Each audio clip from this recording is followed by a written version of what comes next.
ನನ್ನ boy friend ನನಗೆ ಮೋಸ ಮಾಡಿ ಈಗ ಕ್ಷಮೆ ಕೇಳಿದ್ದಾನೆ. ಏನು ಮಾಡಲಿ? ನಾನು ಪ್ರೀತಿಸುತ್ತಿರುವ ವ್ಯಕ್ತಿ ನನಗೆ ಮೋಸ ಮಾಡುತ್ತಿದ್ದಾನೆ. ಬೇರೆ ಹುಡುಗಿಯ ಜೊತೆಗೆ ಸಂಬಂಧ ಬೆಳೆಸಿದ್ದಾನೆ.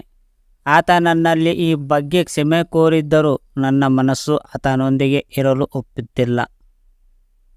ನಾನು ಓರ್ವ ಉದ್ಯೋಗಸ್ಥ ಮಹಿಳೆ. ಕಳೆದ ಕೆಲವು ವರ್ಷಗಳಿಂದ ನಾನು ಒಬ್ಬ ವ್ಯಕ್ತಿಯೊಂದಿಗೆ ಸಂಬಂಧ ಹೊಂದಿದ್ದೇನೆ. ನಾನು ಆತನನ್ನು ತುಂಬ ಪ್ರೀತಿಸುತ್ತೇನೆ. ಅವನು ನನ್ನನ್ನು ತುಂಬ ಪ್ರೀತಿಸುತ್ತಿದ್ದ. ನಮ್ಮಿಬ್ಬರ ನಡುವೆ ಎಲ್ಲವೂ ಚೆನ್ನಾಗಿತ್ತು. ಒಂದು ದಿನ ಅವನು ನನಗೆ ಮೋಸ ಮಾಡಿದ್ದಾನೆ ಎಂದು ತಿಳಿಯಿತು. ನನ್ನೊಂದಿಗೆ ಸಂಬಂಧದಲ್ಲಿದ್ದಾಗ ಅವನು ಇನ್ನೊಬ್ಬರ ಹುಡುಗಿಯೊಂದಿಗೆ ಸಂಬಂಧವನ್ನು ಹೊಂದಿದ್ದನು. ಈ ವಿಷಯ ನನಗೆ ತಿಳಿದಾಗ ನಾನು ಅವನೊಂದಿಗೆ ಮಾತನಾಡಲು ಪ್ರಯತ್ನಿಸಿದೆ. ಈ ವೇಳೆ ಅವನು ನನ್ನ ಬಳಿ ಕ್ಷಮೆ ಕೇಳಿದಲ್ಲದೆ ಇನ್ನು ಮುಂದೆ ಈ ರೀತಿ ಮಾಡುವುದಿಲ್ಲ ಎಂದು ಭರವಸೆ ನೀಡಿದನು. ಆತನ ಸಂಬಂಧವನ್ನು ಮುರಿಯಲು ಬಯಸುತ್ತೇನೆ. ಅವನ ಮಾತುಗಳನ್ನೆಲ್ಲ ಕೇಳಿ ನಾನು ಅವನನ್ನು ಕ್ಷಮಿಸಿಬಿಟ್ಟೆ. ಆದರೆ ಈ ವಿಷಯ ನನ್ನ ಮನಸ್ಸಲ್ಲಿ ಇನ್ನೂ ಕೊರೆಯುತ್ತಿದೆ. ನಾನು ಒಳಗೊಳಗೆ ತುಂಬ ಅಸಮಾಧಾನಗೊಂಡಿದ್ದೇನೆ. ಈ ಸಂಬಂಧವನ್ನು ಮೊದಲಿನಂತೆಯೇ ಮಾಡಲು ಅವನ ಪ್ರಯತ್ನಿಸಲಿಲ್ಲವೆಂದು.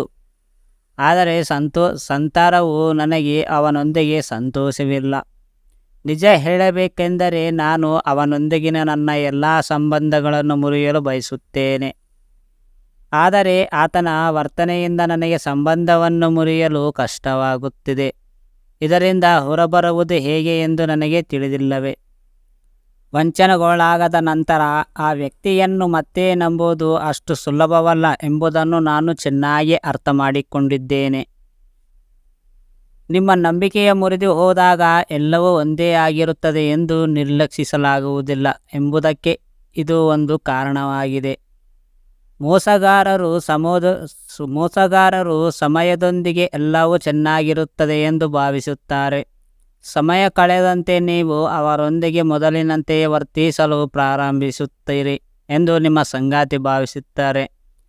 ನಿಮ್ಮ ಹೃದಯದ ಸ್ಥಿತಿಯನ್ನು ಮೊದಲು ತಿಳಿದುಕೊಳ್ಳಿ. ನಿಮ್ಮ ಸಂಗಾತಿ ಈ ಸಂಬಂಧವನ್ನು ಸುಧಾರಿಸಲು ಸಾಧ್ಯವಿರುವ ಎಲ್ಲವೂ ಮಾಡುತ್ತಿದ್ದಾರೆ ಎಂದು ನೀವು ಹೇಳಿದಿರಿ. ಅಂತಹ ಪರಿಸ್ಥಿತಿಯಲ್ಲಿ ನೀವು ಅವನೊಂದಿಗೆ ಈ ಸಂಬಂಧದಲ್ಲಿ ಮುಂದುವರಿಯಲು ಬಯಸುತ್ತೀರಾ ಅಥವಾ ಬೇಡವೇ ಎಂದು ನಾನು ಮೊದಲು ನಿಮ್ಮನ್ನು ಕೇಳಲು ಬಯಸುತ್ತೇನೆ. ಏಕೆಂದರೆ ನೀವು ಅವರೊಂದಿಗೆ ಸಂಬಂಧವನ್ನು ಇನ್ನೂ ಕೊನೆಗೊಳಿಸಲಿಲ್ಲ.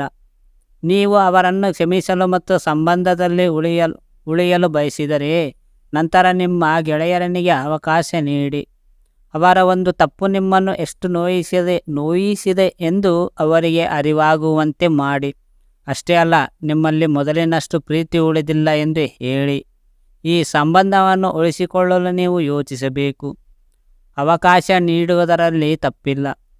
ಮನುಷ್ಯನನ್ನು ತಪ್ಪುಗಳನ್ನು ಮಾಡುತ್ತಾರೆ. ಆದರೆ ಯಾರಾದರೂ ಮತ್ತೆ ಮತ್ತೆ ತಪ್ಪು ಮಾಡುತ್ತಿದ್ದರೆ ಅದು ತಪ್ಪಲ್ಲ, ಅಭ್ಯಾಸ. ನಿಮ್ಮ ಗೆಳೆಯ ಮೊದಲ ಬಾರಿಗೆ ತಪ್ಪು ಮಾಡಿದರೆ ಅವರಿಗೆ ಅವಕಾಶ ನೀಡುವುದು ತಪ್ಪಲ್ಲ. ಆದರೆ ಅವನು ಇದನ್ನು ಈ ಹಿಂದೆಯೂ ಮಾಡಿದ್ದರೆ ನೀವೇ ನಿರ್ಧಾರ ತೆಗೆದುಕೊಳ್ಳಬೇಕು. ಇಷ್ಟೇ ಅಲ್ಲ, ನೀವು ಅವರೊಂದಿಗೆ ಸಂಬಂಧವನ್ನು ಮುಂದುವರಿಸಲು ಬಯಸಿದರೆ ನೀವು ವಿಷಯಗಳನ್ನು ಸರಿ ಮಾಡಲು ಪ್ರಯತ್ನಿಸಿ.